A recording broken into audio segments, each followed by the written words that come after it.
Hello everyone, good evening to all. सभी का स्वागत है मुख्यमंत्री अभ्युदय योजना। मैं मिर्ज़ापुर की टीम की तरफ से अखिल श्रीवास्तव आप सभी का वेलकम करता हूं, आप सभी का स्वागत करता हूं। जल्दी जल्दी सारे बच्चे ऑनलाइन क्लासेस में आ जाएं तो आज के लेक्चर को स्टार्ट किया जाए। आपको 2 मिनट का समय दे रहा हूं, 2 मिनट में आप सारे अपनी क्लास को ज्वाइन कर लें। सभी को गुड इवनिंग, सभी को very very good evening. 2 minute में क्लास के अंदर आज ज्वाइन कर लीजिए। आज की देखिए क्लास बड़ी इम्पोर्टेंट क्लास होने वाली है, तो थोड़ा सा वेट करें। 2 मिनट फिर मैं आपसे बातें करता हूँ। 2 मिनट के बाद 2 मिनट वेट कर लेते हैं, सभी को आ जाने देते हैं। 2 मिनट में सभी आ जाइए जल्दी से, फिर क्लास स्टार्ट करें। आशा करता हूँ आप सभी स्वस्थ होंगे, अच्छे होंगे और अपनी पढ़ाइयाँ कर रहे होंगे, पढ़ाई कर रहे होंगे और नीट की जो आपका एम है, एम की तरफ धीरे धीरे धीरे धीरे बढ़ रहे होंगे। और जैसा कि आपको पता है कि हमारे 3 मेजर चैप्टर खत्म हो चुके हैं और उन 3 मेजर चैप्टर का मुझे टेस्ट भी लेना है। ठीक है, उन 3 मेजर चैप्टर का मुझे टेस्ट भी लेना है। लेकिन जैसे कि बात हुई थी आप लोगों से कि सर हमारे कुछ डाउट्स हैं, तो आप कुछ डाउट्स भी बता दीजिए। और मैंने 2-3 दिन मैंने लास्ट क्लास में भी आपको मैसेज भी सेंड किया कि आप अपने डाउट पूछ लीजिए। तो कुछ बच्चे हैं जिन्होंने अपने डाउट्स पूछे हैं और कुछ डाउट्स मुझे ऐसे लगते हैं जो आपको बता देने चाहिए एग्ज़ाम के पॉइंट ऑफ व्यू से। कुछ ऐसे भी डाउट्स हैं जो आपके सिलेबस में नहीं है, तो मेरे ख्याल से सुहासिनी ने सेंड किया है, तो मैं उस डाउट्स को छोड़ दूंगा बस, क्योंकि सिलेबस में ही नहीं है। इलेक्ट्रिकल मॉडल आपके सिलेबस में नहीं है, तो उसको छोड़ दीजिए, उससे पढ़ने की ज़रूरत नहीं है।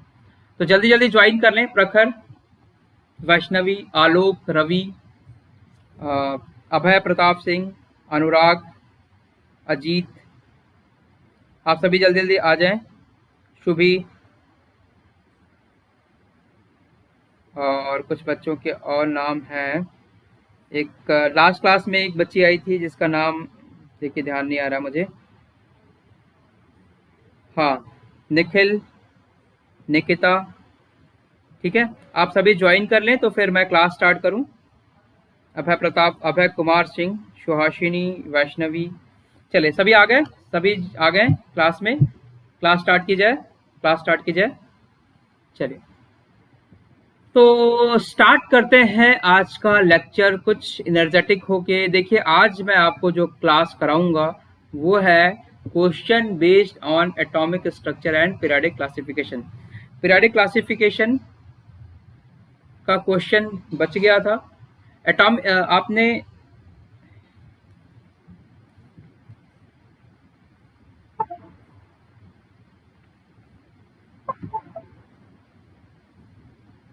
आप सभी ने मोल कॉन्सेप्ट के क्वेश्चन तो मुझसे पूछ लिए थे, तो मोल कॉन्सेप्ट के क्वेश्चन हो गए थे, लेकिन एटॉमिक स्ट्रक्चर के कुछ क्वेश्चन बच गए थे। हालांकि प्रीवियस ईयर के क्वेश्चन मैंने कराया था, बट फिर भी कुछ क्वेश्चन ऐसे हैं जो इंजीनियरिंग में आते हैं, तो वैसे कॉन्सेप्ट को मैंने स्किप कर दिया था, क्योंकि ये आपका नीट के लिए, स्पेशली नीट के लिए आपका चल रहा है ये। तो और उसमें पीरियोडिक क्लासिफिकेशन के कुछ पार्ट रह गए थे, उसमें वो मुझे आपको डिस्कस करना है। तो मैं अखिल श्रीवास्तव मिर्ज़ापुर की टीम से आप सभी का वेलकम करता हूँ इस सेशन में, जिसमें मैं आपको एटॉमिक स्ट्रक्चर और पीरियोडिक क्लासिफिकेशन के क्वेश्चंस कराऊंगा। ये क्वेश्चन प्रीवियस ईयर के भी होंगे, संभावित आने वाले क्वेश्चन भी होंगे, मतलब हो सकता है कि इससे रिलेटेड क्वेश्चन भी आपके आए। और दूसरी चीज़, सबसे इम्पोर्टेंट चीज़, ये आपकी डाउट भी है, तो डाउट कुछ बच्चों ने भेजा था, तो उस डाउट को मैं क्लियर करना चाह रहा हूँ। ये आपका पीरियोडिक क्लासिफिकेशन से चूंकि डाउट है, इसलिए मैंने पीरियोडिक क्लासिफिकेशन का ये पार्ट ले रखा है। ये पीरियोडिक टेबल है आपके पास, होप कि आपको सब कुछ बता रखा है। इसकी मिड में हो सकता है कभी कभी जरूरत पड़े, तो उसको हम लोग देख लेंगे। तो चलिए स्टार्ट करते हैं पहले क्वेश्चन से। पहले क्वेश्चन से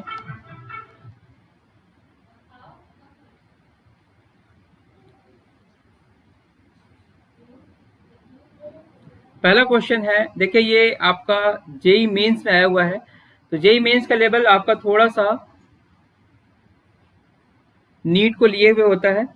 ठीक है, तो इसमें ये पूछा जा रहा है कि आयनिक रेडियाई, आप नाइट्रोजन, यहाँ पे नाइट्रोजन -3 कर लीजिएगा, O2 -2 है एंड F -1 है, ये है ना। Respectively are. ये क्वेश्चन है आपका 2015 का है। तो अब इसमें देखिए क्या दे रखा है, इसने ऑर्डर दे रखा है सब। अब एग्जाम में अगर आप जाएंगे ऐसे क्वेश्चन आ गए तो ऐसा तो नहीं कि आपको सारा डेटा याद होगा, डेटा तो याद होगा नहीं। तो मैंने आपको ये बताया था एटॉमिक रेडियस पढ़ाते समय, आयनिक रेडियस पढ़ाते समय, कोवेलेंट रेडियाई पढ़ाते समय कि जो आइसो इलेक्ट्रॉनिक स्पीसीज हैं, जो आइसो इलेक्ट्रॉनिक स्पीसीज हैं उसमें जिस पे चार्ज सबसे ज्यादा होता है उसका रेडियस सबसे ज्यादा होगा। अच्छा, तो पहले तो देख लीजिए कि आइसो इलेक्ट्रॉनिक स्पीसीज है या नहीं। नाइट्रोजन में कितने इलेक्ट्रॉन होते हैं? 7। 3 का माइनस है, इसका मतलब 3 इलेक्ट्रॉन और प्लस हो गए, तो कितने हो गए? 10। देखिए अगर किसी के ऊपर माइनस चार्ज हो तो उस पर इलेक्ट्रॉन एडअप हो जाता है, और प्लस का चार्ज हो तो इलेक्ट्रॉन माइनस हो जाता है। प्लस का माइनस, माइनस का प्लस हो जाता है। ऑक्सीजन की बात करें तो इसके पास 8 इलेक्ट्रॉन होता है और माइनस का 2 है, यानी प्लस का 2 हो गया, तो ये भी 10। फ्लोरीन पे 9 इलेक्ट्रॉन होता है और 1 इलेक्ट्रॉन और आ गया, तो ये क्या हो गया? 10। तो टोटल आपका 10 इलेक्ट्रॉन है। मतलब ऑब्वियस सी बात है कि ये आइसो इलेक्ट्रॉनिक स्पीसीज है। ठीक है, अब आइसो इलेक्ट्रॉनिक स्पीसीज है तो नाइट्रोजन की जो जिस पे ज्यादा चार्ज होगा, जिस पे ज्यादा चार्ज होगा उसकी साइज बड़ी होगी, कम चार्ज नेगेटिव वाली।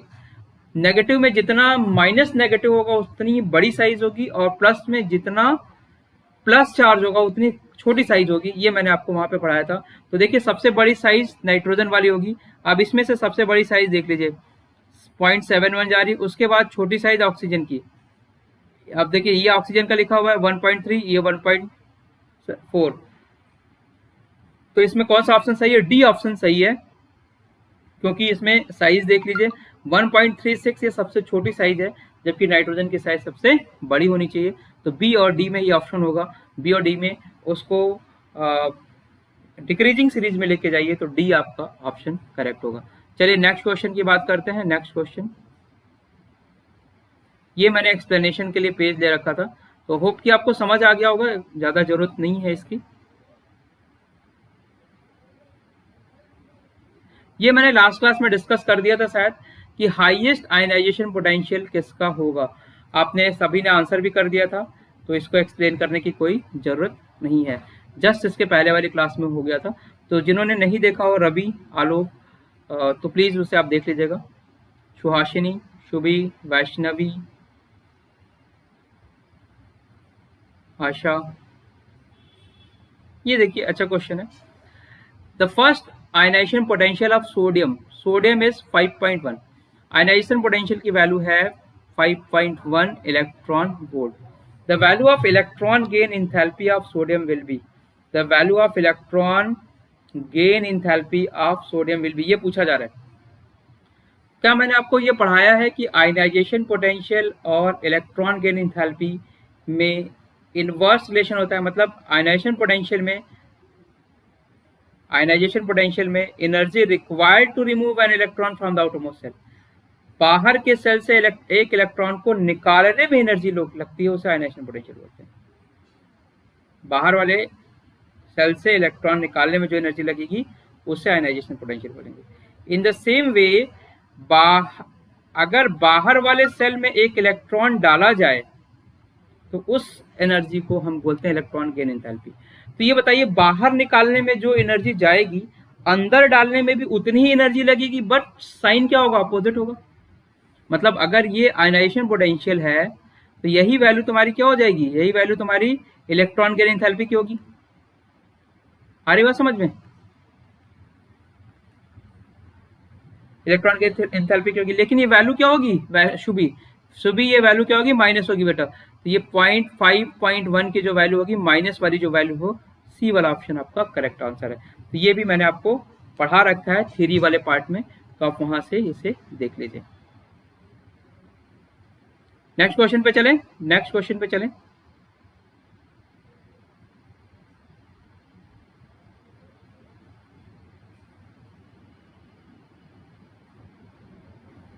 ये इलेक्ट्रॉन गेन इंथैल्पी है, जेई मेंस 2020 का क्वेश्चन है। ठीक है, जेई मेंस 2020 का क्वेश्चन है। Which within each pair of element fluorine and chlorine, देखिए आपको क्या बताना है, फ्लोरीन एंड क्लोरीन में सल्फर और सिलीरियम में, लिथियम और सोडियम में इलेक्ट्रॉन गेन एंथैल्पी किसकी ज़्यादा है, ये आपको बताना है।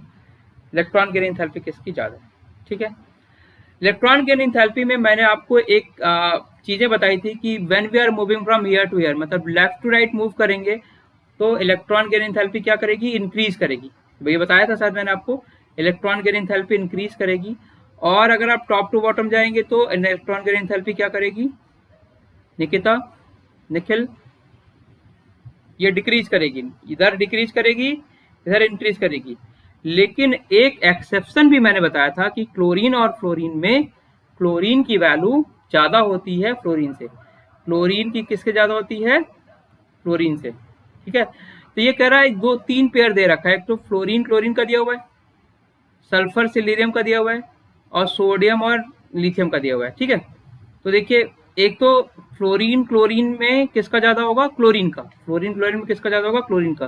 तो तुम्हारे पास ऑप्शन एक ही दो बच रहे हैं, एक ये और ये, ठीक है।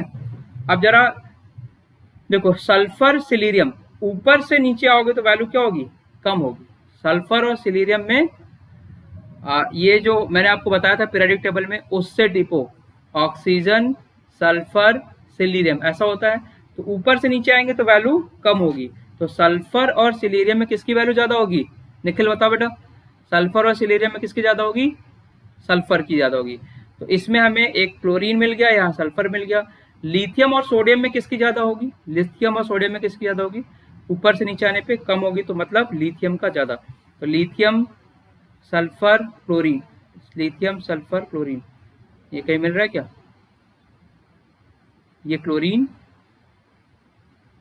और सल्फर और लिथियम, हाँ बी ऑप्शन, बी वाला ऑप्शन करेक्ट होगा, बी वाला ऑप्शन करेक्ट होगा, ठीक है। क्लियर है। देखिए मेंस में आया हुआ क्वेश्चन है, अभी रिसेंट में आया हुआ है, इस तरह के क्वेश्चन आ रहे हैं और इस पे आपको थोड़ी सी प्रैक्टिस करनी चाहिए। नेक्स्ट क्वेश्चन ले लेते हैं। नेक्स्ट क्वेश्चन, अभी ढेर सारे क्वेश्चन है, मतलब एटलीस्ट जितने आपके डाउट्स हैं वो सारे डाउट्स भी कंप्लीट करूंगा और पीरियोडिक क्लासिफिकेशन के क्वेश्चंस भी। फिर अगर आप एक दो क्वेश्चन और चैप्टर स्टार्ट होगा हमारा, आगे बढ़ेगा, फिर आपकी जो भी डाउट होगी, अगर कुछ सफिशिएंट डाउट आ गया, मतलब सिर्फ 2-3 डाउट आ रहा है, तो फिर मैं तो हो सकता है रिप्लाई आपको तुरंत कर दूं या कॉल करके बता दूं या मैसेज करके बता दूं। बट अगर ढेर सारा क्वेश्चन आता है तो एक बार ही मैं आपको एक्सप्लेन जरूर करने की कोशिश करूंगा। 2019 का क्वेश्चन है, the group number of valence electron and valency of element atomic number 15 respectively are. तो एटॉमिक नंबर 15 का क्या करिए, इलेक्ट्रॉनिक कॉन्फ़िगरेशन लिख लीजिए, 1s2 2s2 2p3, नहीं 1s2 2s2 2p 6 3s2 3p3। देखिए यहाँ 6 2 8 10 12 13 14 15, ये हुआ, ठीक है, ये हुआ। तो ये क्या कह रहा है, ये क्या कह रहा है, ग्रुप नंबर, पीरियड कहता तो थर्ड पीरियड होता, पीरियड कहता तो थर्ड पीरियड होता, लेकिन ये ग्रुप कह रहा है। तो मैंने कहा है कि अगर आपका पी ब्लॉक का एलिमेंट हो, लास्ट इलेक्ट्रॉन अगर पी में जा रहा हो, तो आप क्या करेंगे, ग्रुप नंबर के लिए पी में जा रहा हो तो क्या करेंगे, उसमें क्या करेंगे, आपके पास दो ऑप्शन बताया था मैंने, या तो 10+5 कर दीजिए, 10+ बताया था ना कि आपको 10 डी वाले में जाएंगे और 2s का था और फिर पी में, तो मतलब आप या तो 10+ ये लास्ट वाला ऐड कर दीजिए, या 12+ ये जो इसके पी का होता है 12+p, या 10+s+p, जो भी आपको याद हो उसी से कर लीजिएगा। तो आप देखिए 10+p से क्या होगा 15, आपका 15 एटॉमिक नंबर आपका 15 आ जाएगा, सॉरी ग्रुप नंबर आपका 15 आ जाएगा। तो अब ऑप्शन, अब पहले तो ना ऑप्शन में आ जाइए, ये अब ये एटॉमिक नंबर के बाद ये क्या पूछ रहा है, वो ग्रुप नंबर के बाद वैलेंस इलेक्ट्रॉन। तो वैलेंस इलेक्ट्रॉन कितने हैं, 3 2 5, वैलेंस इलेक्ट्रॉन कितने हैं, 5 हैं। तो सीधा सा यही आंसर हो गया, आगे जाने की जरूरत भी नहीं है, ठीक है। अच्छा वैलेंसी देखेंगे तो मैंने आपको कल लास्ट क्लास में बताया भी था कि 5 इलेक्ट्रॉन इसके आ रहे हैं, तो इसको आउटर मोस्ट कंप्लीट करने के लिए कितने इलेक्ट्रॉन चाहिए, 3, 5 3 8, तो वैलेंसी क्या हो जाएगी 3। ऐसे भी देख लीजिए 15, यहाँ पे देखिए जरा पीरियोडिक टेबल में,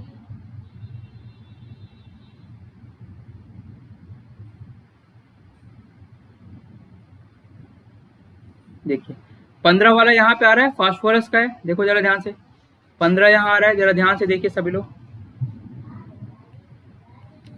15 वाला यहाँ पे है, ठीक है, 15 वाला यहाँ पे है। तो ये देखिए किस में आ रहा है, 15th में आ रहा है, ग्रुप इसका 15th होगा, ग्रुप 15 होगा। पीरियड क्या था, थर्ड पीरियड है, देखिए यहाँ पे, यहाँ से इधर आ जाइए, ठीक है, 15।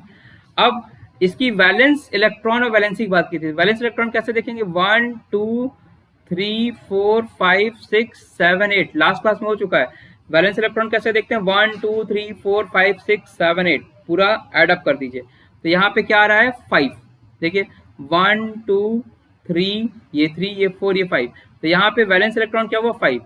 वैलेंसी कैसे होती है, 1 2 3 4 3 2 1 0, वैलेंसी क्या होती है, 1 2 3 4 3 2 1 0, इसका 1, इसका 2, इसका 3, इसका 4, 4 के बाद 3 2 1 0, तो वैलेंसी 3 हो गई, वैलेंस इलेक्ट्रॉन 5 हो गए, और ग्रुप क्या हुआ इसका, 15th ग्रुप हुआ। तो ये भी देखिए क्वेश्चन ठीक सा क्वेश्चन है, मतलब इसी तरह के क्वेश्चंस आते हैं तो थोड़ा आपको आइडिया लगे और आप उसके लिए प्रिपेयर रहिए, इसलिए मैं आपको क्वेश्चंस करा दे रहा हूँ, ठीक है। आगे बढ़े, अगला क्वेश्चन। हाँ देखिए ये भी अच्छा क्वेश्चन है, अभी बताया थोड़ी देर पहले। Correct order of atomic radii of, देखिए O2 माइनस है बच्चे, O2 माइनस है, ठीक है, इसे माइनस कर लीजिएगा। ये N जो है ना, ये N -3 है और F -1 है, ये थोड़ा सा प्रिंटिंग मिस्टेक हुई है मुझसे, और Mg+2 Na, और ये सभी में 10 इलेक्ट्रॉन होंगे, ठीक है। इन तीनों का अभी थोड़ी देर पहले हमने किया था निखिल, तो प्रखर इसमें इलेक्ट्रॉन बताना। देखो इसमें कितने इलेक्ट्रॉन होते हैं, 12, मैग्नीशियम में 12 होते हैं, 2 प्लस हुआ तो 2 प्लस का 2 को क्या कर दो, माइनस कर दो, तो क्या हो जाएगा 10। सोडियम में क्या होता है, सोडियम में होता है 10, तो एक का प्लस है मतलब माइनस कर दो। सोडियम में ये हो गया, मैग्नीशियम का, सोडियम का होता है 11, और एक प्लस है तो एक माइनस कर दो, तो क्या होगा, फिर 10 हो गया। ऐसे ही इसमें 13 होता है, तीन प्लस का चार्ज है तो 3 माइनस कर दो, प्लस चार्ज का माइनस, माइनस चार्ज का प्लस करना है, ठीक है, प्लस चार्ज का माइनस करना है, माइनस वाले का प्लस करना है, क्योंकि जिसके ऊपर माइनस चार्ज होता है उसके पास इलेक्ट्रॉन होता है, इसलिए हमें उसे प्लस करना होता है, और जिसके ऊपर प्लस चार्ज होता है मतलब वो इलेक्ट्रॉन डेफिशिएंट सेंटर है, उस पर इलेक्ट्रॉन नहीं होता। तो इसका मतलब है कि सारे आइसो इलेक्ट्रॉनिक स्पीसीज हैं। अभी थोड़ी देर पहले बताया कि आइसो इलेक्ट्रॉनिक स्पीसीज में जिस भी एलिमेंट के ऊपर जितना भी ज़्यादा चार्ज होगा उसकी साइज उतनी बड़ी, माइनस में जितनी बड़ी चार्ज उतना साइज बड़ी, और जितना प्लस में जितना ज़्यादा चार्ज होगा उतना ही साइज छोटा। मैंने एक बार ऑर्डर लिखाया था, आपको याद होगा, ये माइनस, फिर ए, फिर प्लस, ये चार्ज, ये ऑर्डर यहाँ देख लीजिए। यहाँ पे नाइट्रोजन पे -3 है, एक यहीं पे मिल रहा है, बाकी किसी में नहीं है, तो मेरे ख्याल से यही वाला ऑप्शन होना चाहिए। एक बार चेक कर लेता हूँ मैं, एक बार ही चेक कर लेता हूँ, देखिए माइनस नहीं, रुकिए थोड़ी सी कुछ गड़बड़ी है,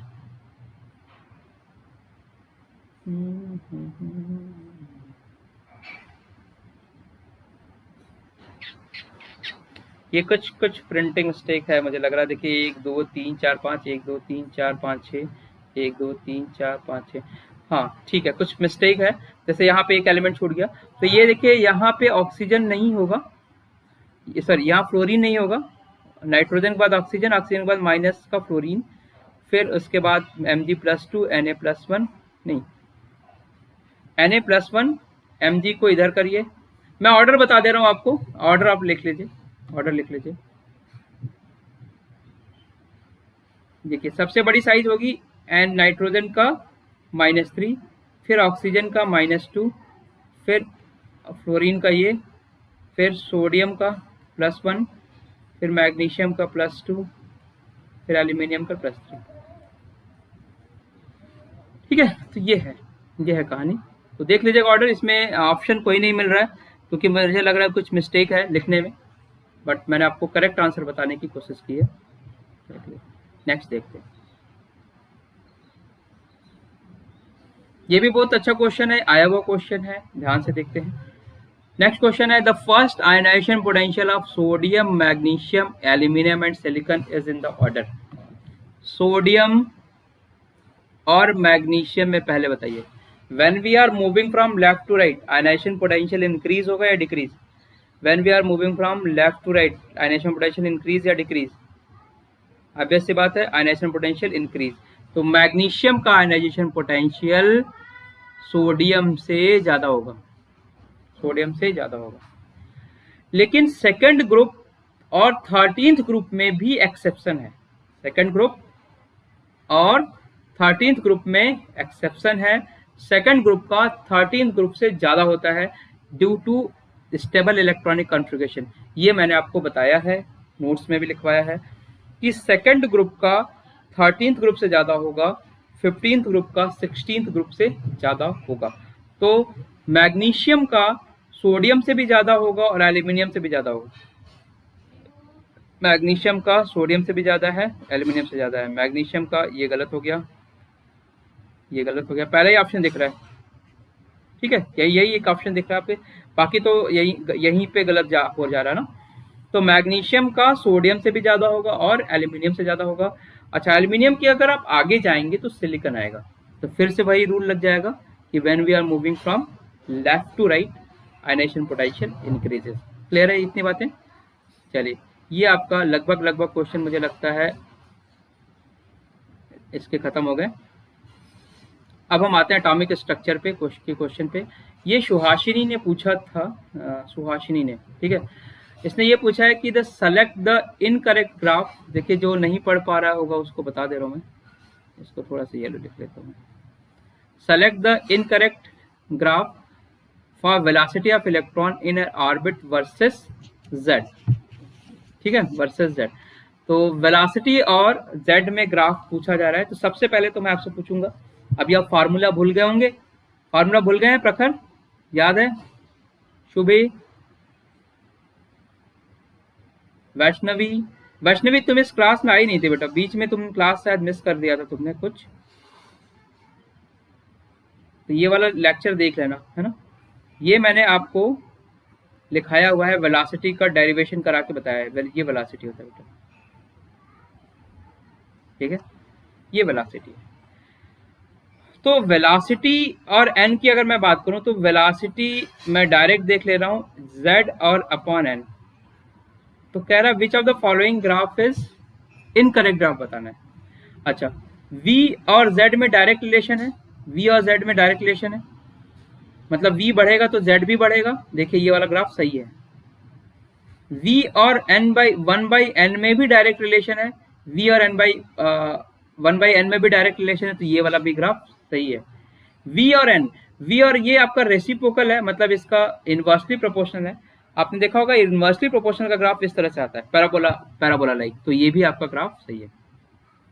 v बाई एन, देखिए ये जो ग्राफ है ये कह रहा है कि v मतलब अगर ये जैसे y equals to mx plus C, y equals to mx plus C, straight line का अगर ग्राफ हो, अगर आपका स्लोप नेगेटिव है तब आपका नेगेटिव आएगा वहां पे, तो ऐसा तो कुछ यहाँ है ही नहीं, तो इसका मतलब है ये वाला ग्राफ आपका गलत है। तो ये आपका आंसर होगा 4। सुहासिनी, बात समझ में आई? तुम्हारे क्वेश्चन थे शायद ये, तो 4 गलत होगा, बाकी सारे सही है। कभी आपका इस तरह से ग्राफ डिक्लाइन तभी आएगा जब स्लोप नेगेटिव हो, ठीक है, क्योंकि यहाँ पे स्लोप नेगेटिव दे रहा है, तो ऐसा ये गलत है। तो बाकी सारे आपके सही है, ठीक है, एक बार देख लीजिए। चलिए, आप लोगों को मुझे लग रहा था कि शायद ये दिख नहीं रहा होगा, सुहासिनी ने भेजा था, बहुत छोटा छोटा था उस समय, इसकी साइज फॉन्ट बढ़ाना था। अच्छा, आप जब भी अपने क्वेश्चन भेजें, जिसको मैं हो सके तो ढेर सारे क्वेश्चन होगा तो मैं यहाँ पे डिस्कस करूंगा, तो बस एक चीज ध्यान रखिएगा, एक साथ सिर्फ एक ही क्वेश्चन को क्रॉप करके भेजिए, सो दैट मैं उसे डायरेक्ट यहाँ पे डालूं, नहीं तो क्वेश्चन पढ़ने में भी टाइम लगेगा, ठीक है। तो क्वेश्चन हमारे टाइम थोड़े से बच जाएंगे, इसको थोड़ा सा आप लोग ध्यान रखिएगा। ये समझा दिया मैंने आपको।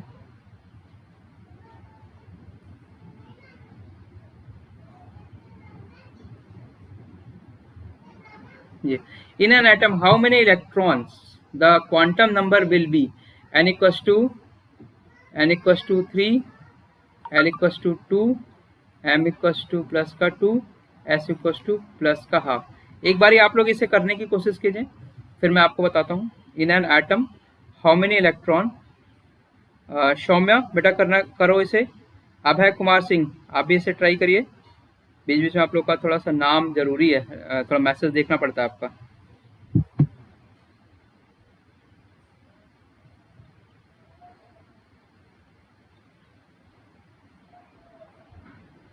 जल्दी से देख के बताइए आप लोग।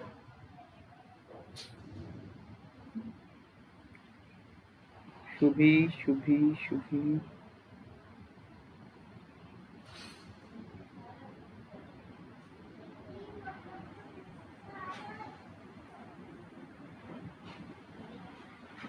सुभी, ये तुम्हारा ही क्वेश्चन है ना? नहीं, सुहासिनी तुम्हारा क्वेश्चन है ये, सुभी का नहीं, सुहासिनी का क्वेश्चन है।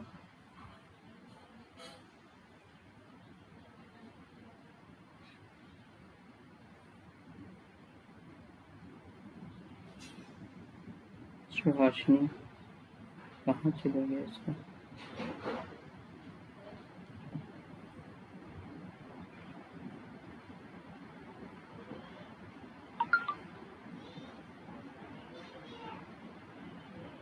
आप लोग एक बार करिए, मैं थोड़ा सा देख रहा हूँ इनके सुहासिनी के और questions. Show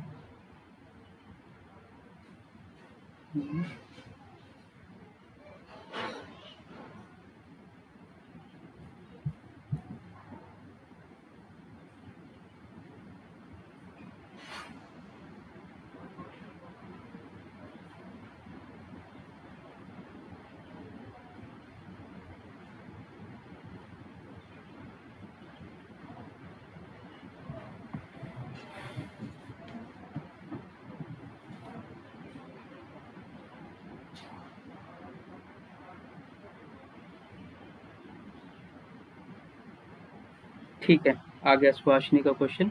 in an atom, ये वाला जो क्वेश्चन है,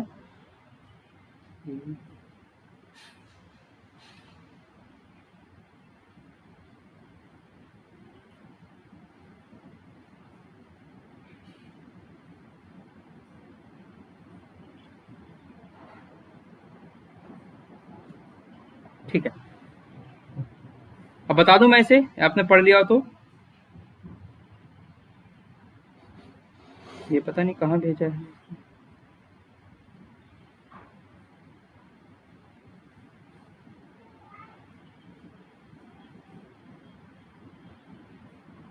चलिए, इन्होंने सेंड किया होगा, मैं बता दे रहा हूँ यहाँ पे। In an atom how many electrons, quantum number n equals to n।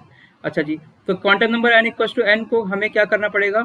1s2 2s2 2p6 3s2 3p6 3d6 3d10, यही होगा, ये होगा। ये कह रहा है n इक्वल्स टू 3, तो n इक्वल्स टू 3 में ये तीन आ जाएंगे, ये तीन आएंगे ना। अब ये कहता है l की वैल्यू लेकिन 2 होनी चाहिए। एल की वैल्यू क्या होनी चाहिए? 2। तो एल की वैल्यू 2 किसके लिए होगी? क्या हमारे पी ऑर्बिटल के लिए होगी? क्या पी ऑर्बिटल के लिए एल की वैल्यू 2 होगी हमारी? एस के लिए क्या होती है? 0। एस के लिए 0 होती है और पी के लिए 1 होती है। तो पी में आ जाइए। 3 के पी में कितने इलेक्ट्रॉन दिख रहे हैं? 6। 3 के पी में कितने इलेक्ट्रॉन दिख रहे हैं? 6।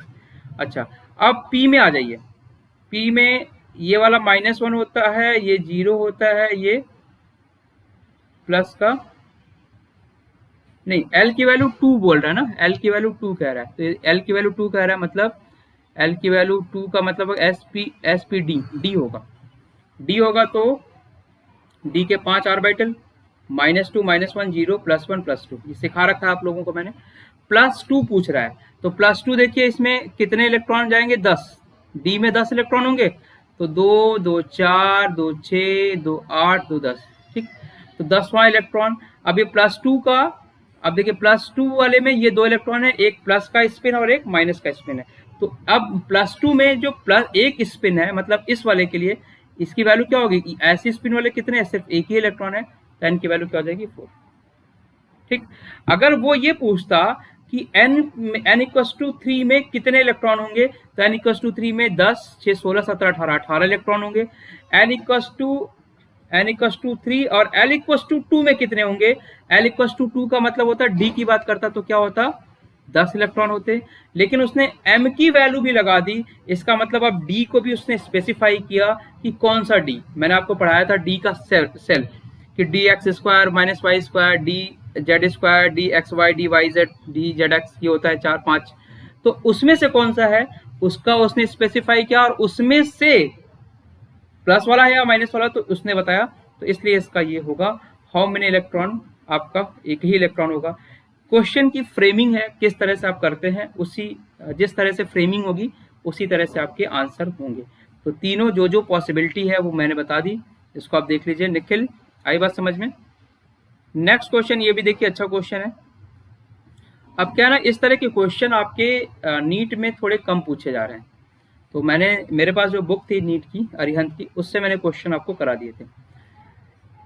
कुछ बातें प्रखर इसकी मैं बता देता हूँ, उसको सुन लो आप लोग। कि आपका जो लाइमन सीरीज है, बाल्मर सीरीज है, इसके लिए मैंने आपको एक लिखाया था lambda equals to R Z square 1 minus n1 square minus 1 upon n2 स्क्वायर, ये लिखाया था फॉर्मूला, याद होगा आप लोगों को।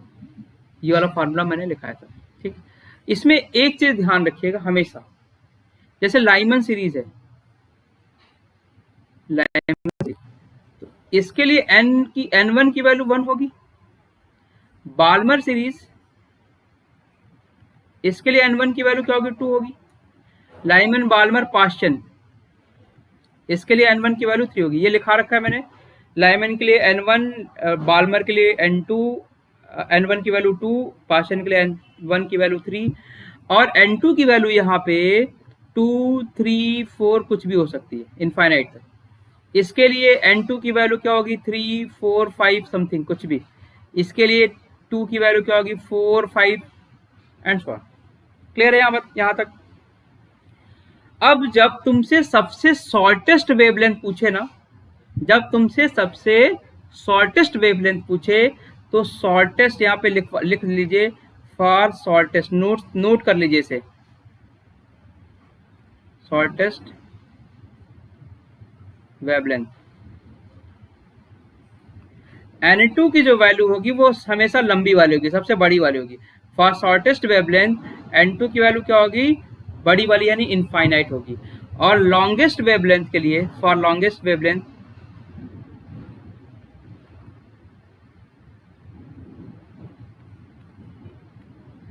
n2 की वैल्यू क्या होगी, जस्ट उसके आगे वाली। जैसे लाइमन के लिए लॉन्गेस्ट वेवलेंथ क्या होगी, n2 की वैल्यू 2 हो जाएगी। बाल्मर के लिए लॉन्गेस्ट वेवलेंथ के लिए n2 की वैल्यू क्या हो जाएगी, 3 हो जाएगी।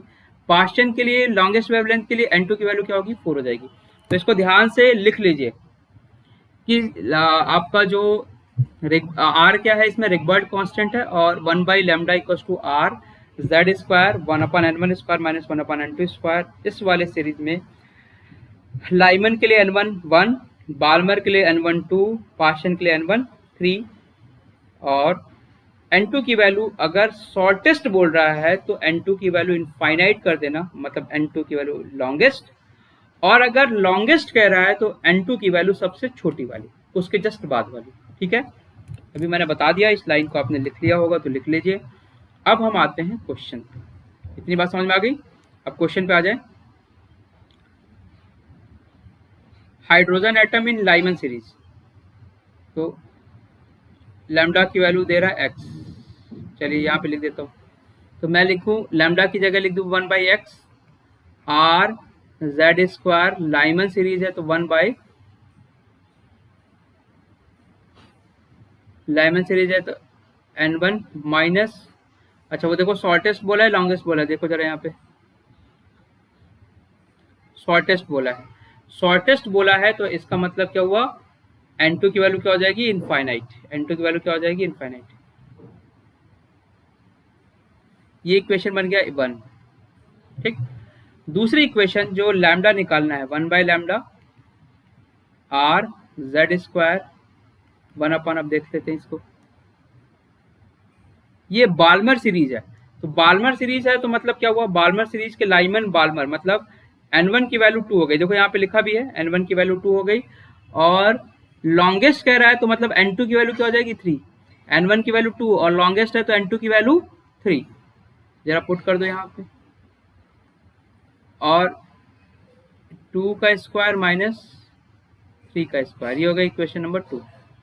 अच्छा, यहाँ पे हाइड्रोजन है, हाइड्रोजन के लिए z की वैल्यू क्या होती है, हाइड्रोजन के लिए z की वैल्यू क्या होगी 1, और लिथियम के लिए z की वैल्यू 2, तो यहाँ लिख लो 1 का स्क्वायर और यहाँ पे 2 का स्क्वायर। अब दो इक्वेशन मिल गई, अब उसे डिवाइड कर दो।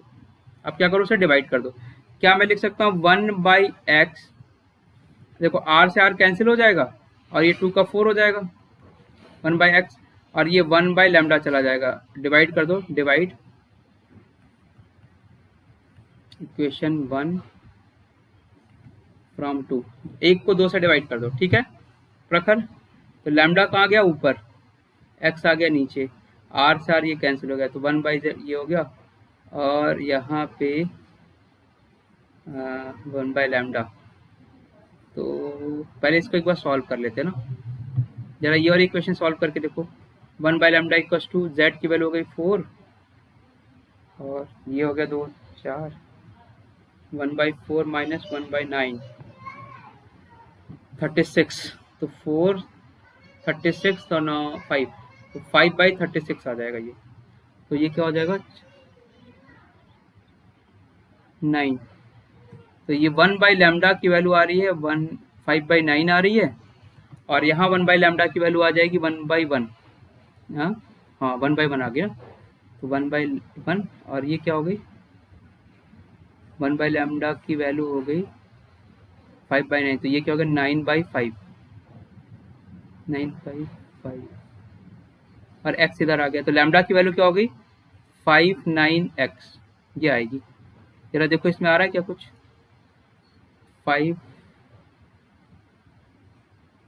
9x/5,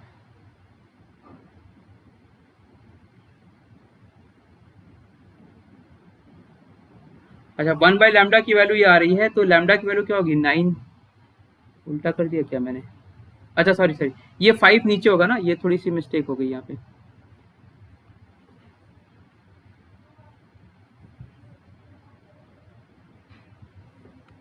लैम्डा इधर है ना, 1/λ की वैल्यू है, तो लैम्डा 9 इधर हुआ,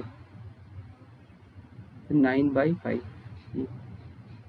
तो ये x उधर चला, ये 9/5, ये से सही कर लेना बच्चों, तो लैम्डा की वैल्यू हो गई 9/5x, ये पहला वाला आंसर होगा इसका। देख लीजिए, सुबी ने ये क्वेश्चन पूछा था, सुहासिनी ने पूछा था शायद, तो ये देख लीजिए। तो फिर से सुन लीजिए, ऐसे क्वेश्चन आ जाएंगे तो दो इक्वेशन बना लीजिएगा, दोनों इक्वेशन को डिवाइड कर दीजिएगा। ध्यान सिर्फ इतना रखना है कि लॉन्गेस्ट वेवलेंथ के लिए n2 की वैल्यू शॉर्टेस्ट, मतलब जस्ट उसके बाद वाली, शॉर्टेस्ट वेवलेंथ के लिए n2 की वैल्यू इनफाइनाइट, यानी कि लॉन्गेस्ट। ऐसा करके आपकी दो इक्वेशन आ जाएगी। एक चीज और ध्यान रखिएगा, ये वाला फार्मूला आप थोड़ी देर के लिए मत ध्यान रखिएगा। एक फार्मूला मैंने आपको पढ़ाया था, 1/λ equals to 109,678 1/n1 square minus 1/n2 square. Basically z की वैल्यू भी ध्यान रखिएगा, क्यों, क्योंकि यहाँ पे निखिल, यहाँ पे z यानी कि अलग अलग एलिमेंट लिया हुआ है, एक हाइड्रोजन लिया हुआ है और एक हीलियम लिया हुआ है, इसलिए वैल्यू हमारी चेंज हो जाएगी। कहाँ चला गया, इसलिए वैल्यू हमारी चेंज हो जाएगी। क्लियर है इतनी बातें, डिवाइड कर लेंगे आप लोग। पहले ऐसे क्वेश्चन आते थे आप लोगों को। अब देखिए नेक्स्ट क्वेश्चन पूछा जा रहा है आपसे, what is the ratio of de Broglie wavelength for electron accelerated through 200 volt and 550 volt. ये क्वेश्चन भी शायद सुभी या सुहासिनी ने ही पूछा है, गर्ल्स लोगों के क्वेश्चन ज्यादा आए हुए हैं। तो देखिए नेक्स्ट क्वेश्चन आपका, de Broglie wavelength lambda equals to h/mv। मैं विद इन टाइम फ्रेम में, हो सकता है सारे क्वेश्चन ना करा पाऊँ, लेकिन जितने क्वेश्चन जहां आपको प्रॉब्लम होती होगी, स्टक कर सकते हैं आप, वो सारे उठाने की कोशिश करूंगा। तो क्या लैम्डा इक्वल्स टू, देखिए ये वोल्ट में दिया है 200 वोल्ट, 200 वोल्ट का मतलब क्या, वो एनर्जी दे रहा है, और यहाँ क्या है मोमेंटम, 200 वोल्ट क्या है एनर्जी। तो क्या मैंने आपको इसका फॉर्मूला पढ़ाया था, अगर आप लोग को याद है, वैष्णवी बताना बेटा इसका फॉर्मूला, क्या मैंने ये फॉर्मूला पढ़ाया था, Shivpujan, 2 into kinetic energy into m, ये फॉर्मूला पढ़ाया था क्या, मोमेंटम को काइनेटिक एनर्जी में कन्वर्ट करने का? निखिल बताओ जरा, ये फॉर्मूला पढ़ाया था आप लोगों को? पढ़ाया था। अच्छा, तो मैं ये बोल सकता हूँ कि lambda 1 by lambda 2 equals to under root में काइनेटिक एनर्जी फर्स्ट वाले की इंटू काइनेटिक एनर्जी सेकंड वाले की। ये होगा ना? अब बताओ, काइनेटिक एनर्जी दे रखा है 200 और 50, तो 200 ये 1 का हो गया, 50 हो गया ऊपर, डिवाइड कर दो जरा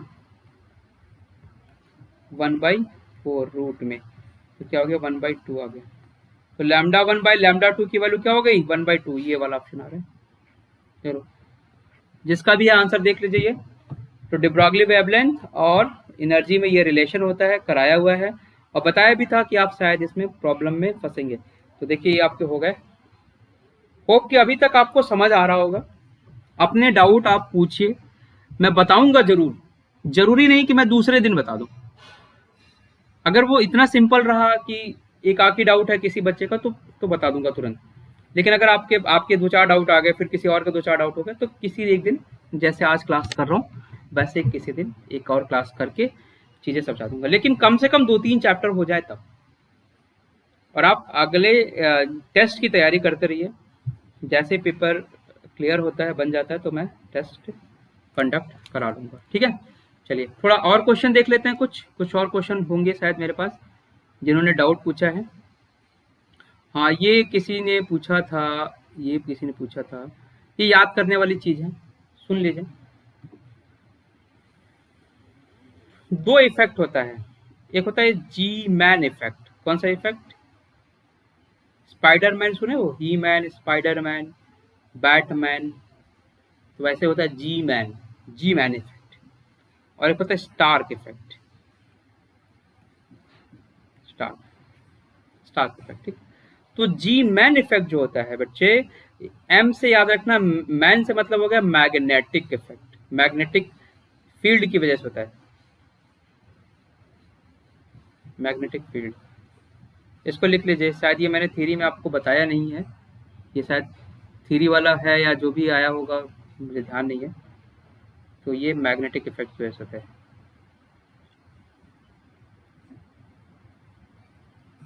स्टार्क इफेक्ट जो होता है वो इलेक्ट्रिक इफेक्ट की वजह से होता है। किसके घर में टीवी है? सभी के घर में टीवी है क्या? सभी के घर में टीवी है? टीवी पे मूवी वूवी देखते हो तुम लोग? सभी देखते हो? अच्छा, सभी लोग टीवी पे मूवी देखते हो तो वो देखो छोटे छोटे ना, क्या होता है, पॉइंट से मिलके इमेज बनती है। जो आपने टीवी में देखा होगा वो छोटे पॉइंट से मिलके बनता है। तो ये क्या होता है, बेसिकली एक तरह का स्पेक्ट्रम है जो कहीं से ट्रांसफर हुआ और आपको दिख रहा है यहाँ पे। जैसे मेरी इमेज, ये सारी चीजें आपके पास ट्रांसफर हो रही, कैसे ट्रांसफर हो रही? डेटा की तरह, डेटा के फॉर्म में। कैसे? ये जो मैं आपको इमेज दिखा रहा हूँ ये कन्वर्ट हुआ होगा और फिर आपके पास वेव के फॉर्म में दिखाया होगा। ठीक है, इतनी बात समझ में आई। अब जो टीवी है, उस टीवी के पास, आपके पास अगर मैग्नेट हो मतलब चुंबक, तो चुंबक को अगर आप लेके चले जाएंगे तो आप देखेंगे, ध्यान से सुनिएगा प्रखर शिवपूजन, जब आप उसको ले जाएंगे तो देखेंगे कि जो पिक्चर है वो ब्लर हो गई, फट गई, सर उधर भाग रहा है, हाथ उधर भाग रहा है, ऐसा है। ठीक है, इन द सेम वे अगर आप उसको इलेक्ट्रिसिटी उसके पास अगर चिंगारी उसको लगाइए तो देखेंगे वो भी इमेज फट रही है। तो ये जो फट रही है, तो ये बेसिकली क्या होता है, स्पेक्ट्रल लाइन जो है, जो स्पेक्ट्रम है, उसकी स्प्लिटिंग हो गई, उसकी क्या हो गई, स्प्लिटिंग हो गई। तो इसी इफेक्ट, अगर ये मैग्नेटिक फील्ड के थ्रू हो तो हम इसे बोलते हैं जीमैन इफेक्ट, और अगर ये इलेक्ट्रिक फील्ड के थ्रू हो तो इसको हम बोलते हैं स्टार्क इफेक्ट। तो ये थ्योरी वाला पार्ट है, थोड़ा सा देख लीजिएगा यहाँ पे, स्टार्क इफेक्ट और जीमैन इफेक्ट मैंने बता दिया। अच्छा, एक काम और करिएगा, अब ऐसा नहीं कि आपके पास टीवी है और चुंबक भी है तो आप दिन भर लेके चुंबक उसको घुमा रहे हैं। अगर ऐसा करेंगे तो आपका जो टीवी है उसका कुछ न कुछ डिस्टर्ब हो जाएगा, खराब हो जाएगा, हो सकता है पिक्चर ट्यूब खराब हो जाए, तो 8-10 हज़ार का नुकसान हो सकता है। तो ऐसा मत कहिएगा कि सर आपने बताया था इसलिए हमने ऐसा किया, मेरी कोई जिम्मेदारी नहीं है। आप एक बार टेस्ट कर सकते हैं, एक बार करेंगे कोई दिक्कत, दिन भर लगा के टेस्ट करोगे छोटे बच्चों की तरह तो तुम्हारी जिम्मेदारी है, ये आप अपनी जिम्मेदारी समझिएगा। तो जीमैन इफेक्ट क्या हुआ, स्प्लिटिंग क्या हुई स्पेक्ट्रल लाइन की, splitting up of line in the emission spectrum in a magnetic field. देखो ये पहले लाइन सही है, पहले लाइन सही, ये इलेक्ट्रोस्टैटिक फील्ड होगा नहीं, लाइट ये होगा नहीं। अगर स्टार्क होता तो क्या होता, इलेक्ट्रिक फील्ड होता, तो यहाँ पे इलेक्ट्रोस्टैटिक हम बोल सकते थे यहाँ पे। बाकी तो आपको पढ़ाई दिया मैंने, बता ही दिया। कुछ क्वेश्चन और है, घबराइए नहीं, क्वेश्चन है बहुत हैं। ये भी देखिए बड़ा अच्छा क्वेश्चन है, ये कह रहा है इन सर्टेन इलेक्ट्रॉनिक ट्रांजिशन। अच्छा एक चीज़ और, जैसे आप लोग हिंदी और इंग्लिश में अब उतनी तो प्रॉब्लम नहीं होती होगी, अगर आप रेगुलर पढ़ रहे हैं तो, रेगुलर पढ़ने का मतलब मैंने पढ़ाया, आप घर पे भी थोड़ा थोड़ा पढ़ रहे हैं, घर पे सो जाएंगे तब मेरी जिम्मेदारी नहीं है, और अगर घर पे सोएंगे तो ऑब्वियस सी बात है तो आप प्रिपरेशन कैसे कर पाएंगे। और हमारी टैग लाइन है पढ़ेगा उत्तर प्रदेश तो बढ़ेगा उत्तर प्रदेश। तो प्लीज़ पढ़िए, और कहीं भी डाउट होती है आपको, इवन किसी वर्ड में किसी पॉइंट पे प्रॉब्लम हो तो मुझे मैसेज ज़रूर करें, कहीं ना कहीं मैं आपको ज़रूर बताऊंगा वो चीज़ें, ठीक है। इन अ सर्टेन, मेरा नंबर ग्रुप में है ही, आप लोगों को पता ही है। In a certain electronic transition in a hydrogen atom from an initial state 1 to the final state 2, ठीक है। The difference in the orbit radius, orbit radius मतलब बोहर रेडियस की बात कर रहा है, R1 minus R2 equal to 24, 24 time of the first Bohr radius. ये R1 minus R2 की जो वैल्यू है वे 24 गुना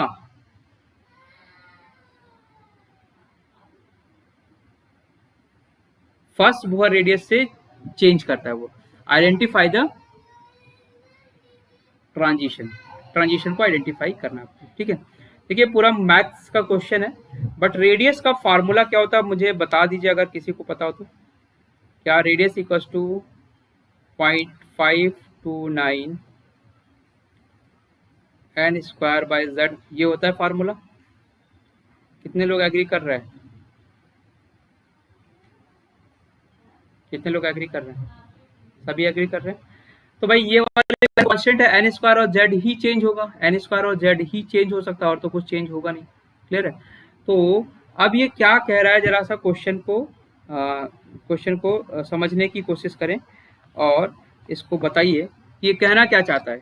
क्या ये आपसे ये कह रहा है कि जो आपने ये वैल्यू पुट की है, मतलब आर और इसमें जो रिलेशन है वो R1 माइनस R2 की अगर मैं बात करूं, R1 माइनस R2 की बात करूं मैं, तो आपको ट्रांजिशन निकालना ना,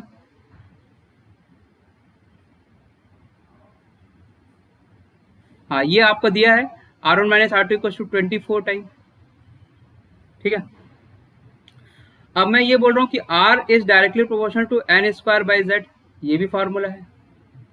तो क्या मैं, ध्यान से देखिएगा, क्या मैं ऐसा लिख सकता हूँ क्या, R1 equals to, R1 is directly proportional to N1 square by Z, N square by Z है ना, तो Z N1 square by Z1, और R2 की वैल्यू क्या लिख सकता हूँ, directly proportional to N2 square by Z2, agree.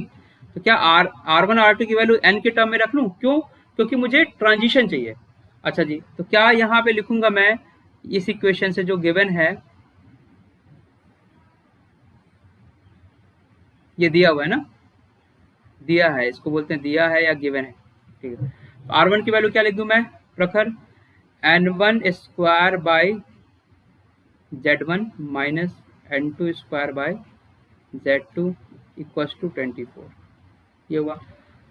In a certain hydrogen atom, initial atom, final difference. अच्छा हाइड्रोजन एटम ही है, तो हाइड्रोजन एटम है तो Z की वैल्यू क्या हो जाएगी, 1 हो जाएगी। तो क्या ये n रखने के बाद ये वाला जो फार्मूला है ये एक नए फार्मूले में कन्वर्ट हुआ, N1 स्क्वायर, पहले देख लीजिएगा सभी फिर लिखिएगा। ये आया समझ, ये आया समझ,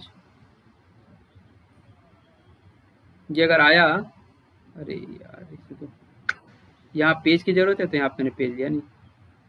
चलिए कोई बात नहीं, इतना जरा लिख लीजिए फिर समझाऊंगा आपको कि आर का फार्मूला ये होता है,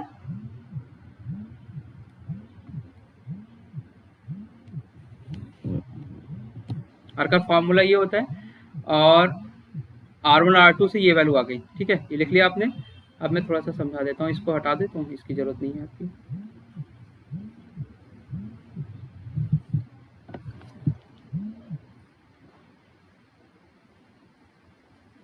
अच्छा, ए स्क्वायर माइनस बी स्क्वायर का फॉर्मूला क्या होता है, पढ़ा है आपने, क्लास 10 में पढ़ा होगा ना, A square minus B square का फॉर्मूला पढ़ा है।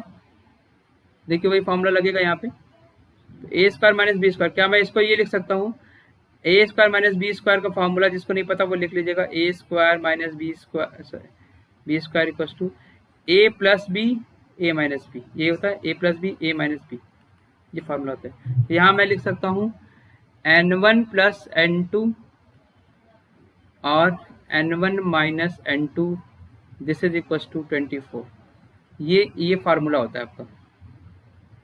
यहाँ लिख देता हूँ फार्मूला। ठीक है सुहासिनी, बढ़िया, वैष्णवी। अच्छा, n1 प्लस n2 और n1 माइनस n2, ये दोनों का मल्टीप्लिकेशन करने के बाद ही तो 24 आ रहा है, दोनों को मल्टीप्लाई करने के बाद ही तो 24 आ रहा है। इसका मतलब एक वैल्यू ऐसी होगी जो प्लस वाली होगी और एक वैल्यू ऐसी होगी जो माइनस वाली होगी।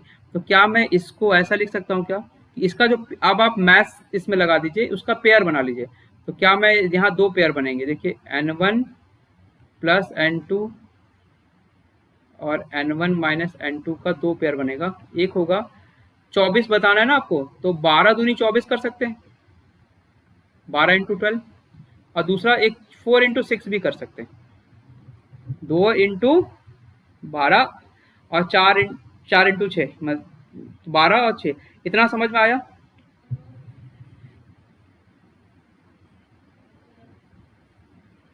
इतना समझ में आया? इसको पहले कर लीजिएगा, क्योंकि n1 n2 लिखा ना, तो ये 12 पहले कर लीजिएगा और इसको बाद में कर लीजिएगा। इसका मतलब इसको अगर मैं कंपेयर करूं तो ये 12 हुआ और ये 2 हुआ। अच्छा, फिर इतना लिखने के बाद अब देखिए इसकी पूरी मैथ्स लगानी है आपको, कैलकुलेट कर लीजिए, इसकी भी जरूरत नहीं है।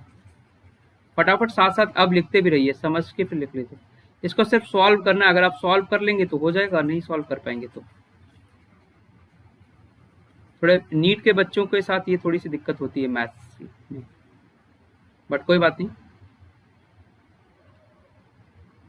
ऐसा अब ये क्वेश्चन पूछे नहीं जाते, जेई में पहले पूछे जाते थे ऐसे क्वेश्चन। चलिए, तो बच्चे मैं लिख सकता हूँ n1 plus n2 equals to 12 और n1 minus n2 equals to 2, ये एक पेयर ये बन गया, और दूसरा पेयर बन गया n1 plus n2 equals to, इसको n1 plus n2 equals to 6 और n1 minus n2 equals to 4। ठीक है, अब दो इक्वेशन बन गई। अब जरा तुम ट्रांजिशन को निकाल लो, n1 और n2 की वैल्यू, n1 और n2 की वैल्यू निकालो। यहाँ से निकालोगे तो क्या होगा, देखो इससे ये कैंसिल हो जाएगा, और 2n1 की वैल्यू क्या हो जाएगी, 2n1 इक्वल्स टू 14 हो गया, तो n1 की वैल्यू क्या हो गई, 7 हो गई।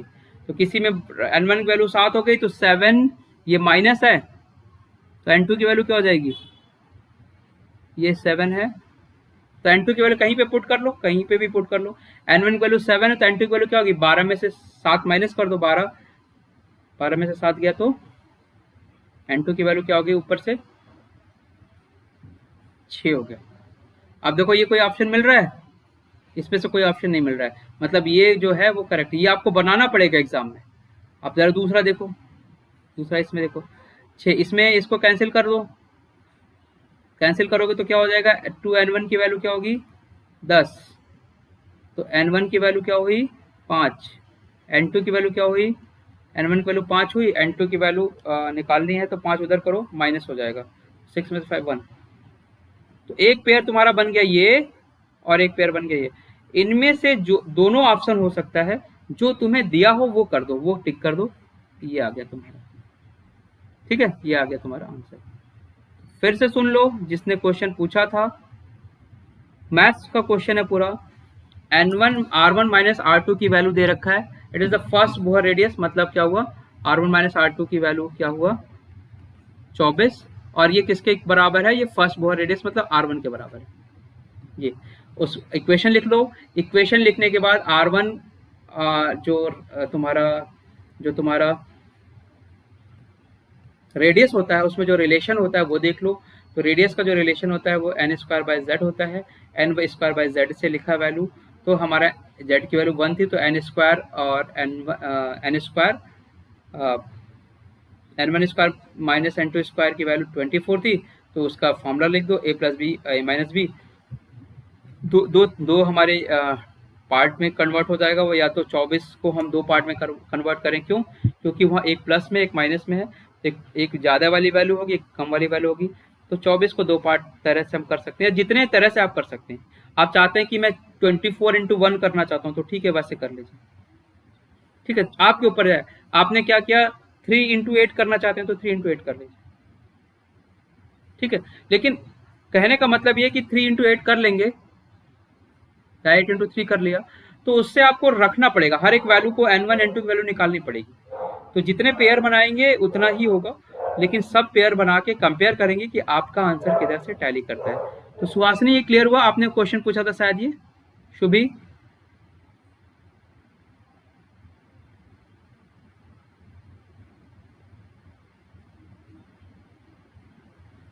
देखिए ये वाला क्वेश्चन अलग अलग जगह पे अलग अलग आंसर दिया हुआ है, लेकिन मैं आपको बस इसका बता देता हूँ। Number of spectral line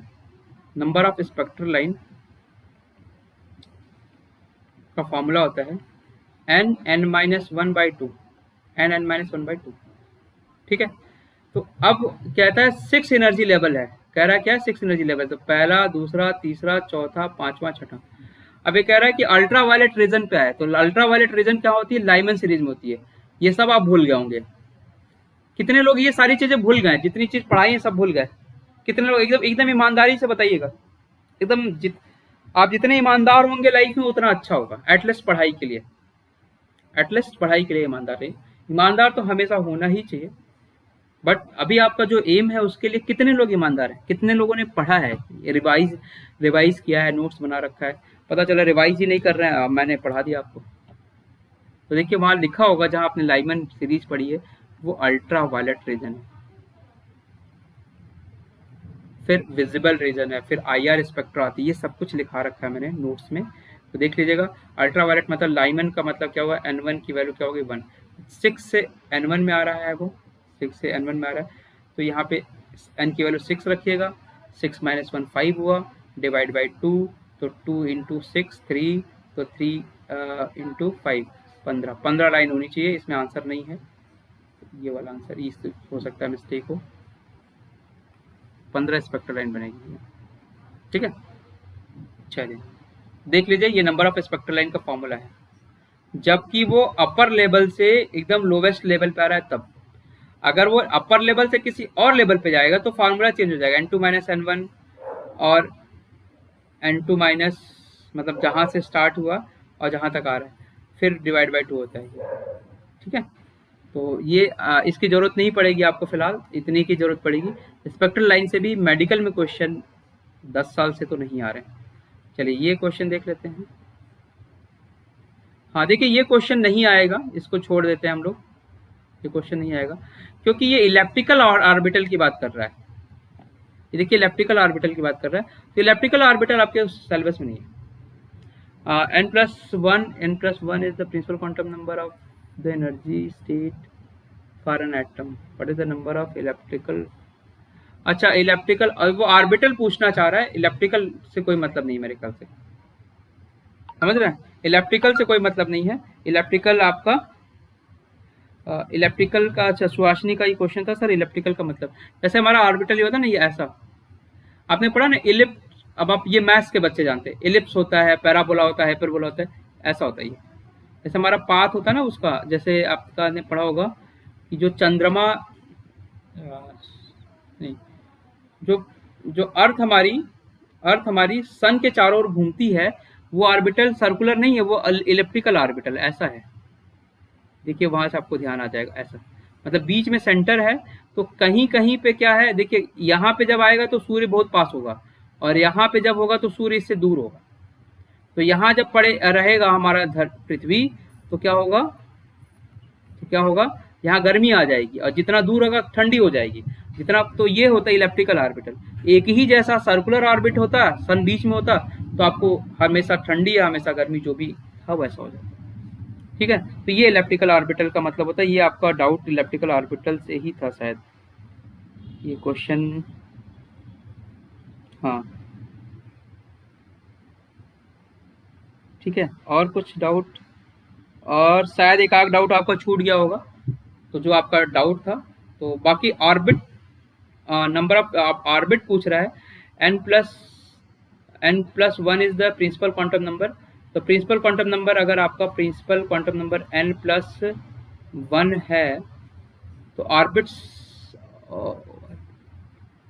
orbits क्या होंगे?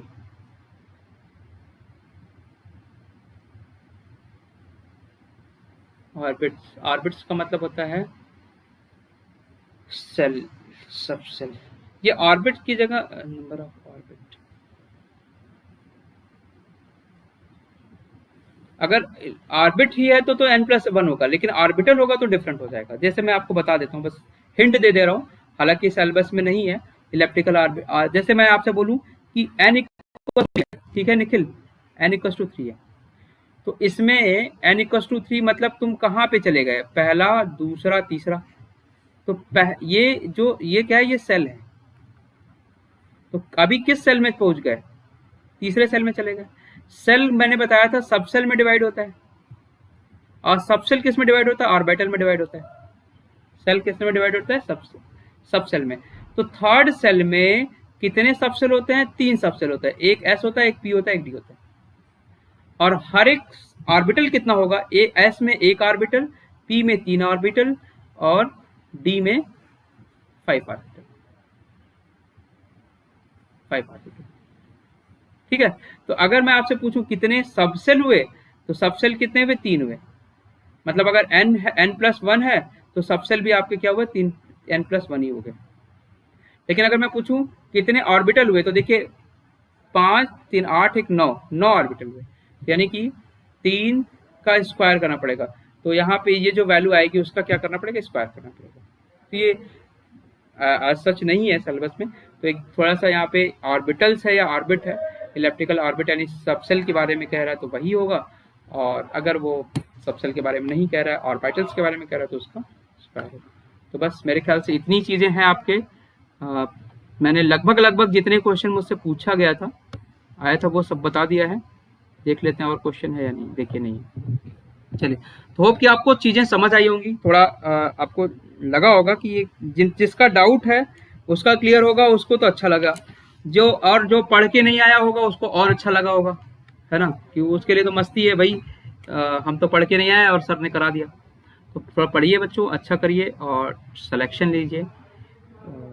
होप कि आपको चीज़ें समझ आ रही होंगी अभी तक केमिस्ट्री में, और थोड़ा सा मेहनत अपने साइड से भी करें प्लीज़। अगर आप मेहनत करेंगे तो डेफिनेटली आप अच्छा रिजल्ट भी